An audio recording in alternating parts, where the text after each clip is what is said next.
मोहम्मद सुलेमान और दादा की खेतों की सैर। एक खूबसूरत गांव में एक नन्हा बच्चा मोहम्मद सुलेमान अपने दादा जान के साथ रहता था। नीली आंखों, चमकीले बालों और पीली शर्ट में मलबूस 5 साला सुलेमान बहुत शरारती मगर निहायत ज़हीन था। वो अपने दादा से कहानियां सुनने और उनके साथ खेतों की सैर करने का बहुत शौकीन था।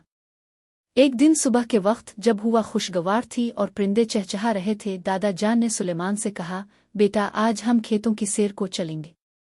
वहां तुम्हें कुदरत के कई हैरत अंगेज नज़ारे देखने को मिलेंगे।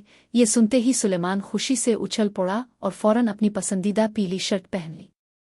सुलेमान और दादा जान जैसे ही खेतों में पहुंचे, वहां सब्जा ही सब्जा नजर आ रहा था। गंदुम के हरे भरे खेत, सरसों के पीले फूल और रंग बरंगी तितलियां हर तरफ खूबसूरती बखेर रही थी। सुलेमान ने खुश होकर पूछा, दादा जान, ये सब पौधे कैसे इतने बड़े हो जाते हैं? दादा जान मुस्कराए और कहा, बेटा, ये सब किसानों की मेहनत और अल्लाह की रहमत से मुमकिन होता है। किसान दिन रात जमीन की देखभाल करते हैं, बीज बोते हैं, पानी देते हैं और फिर अल्लाह उनके सब्र का फल देता है।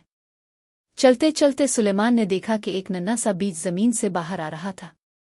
इसने हैरान होकर कहा, दादा जान, ये बीज कैसे पौधा बन गया?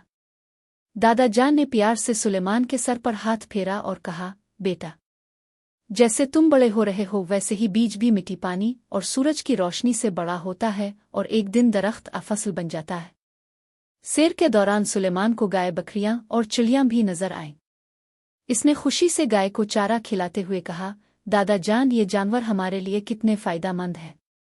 दादा जान ने सर हिलाया और कहा, बिल्कुल बेटा, हमें कुदरत की उन नेमतों की कदर करनी चाहिए और हमेशा उनका ख्याल रखना चाहिए।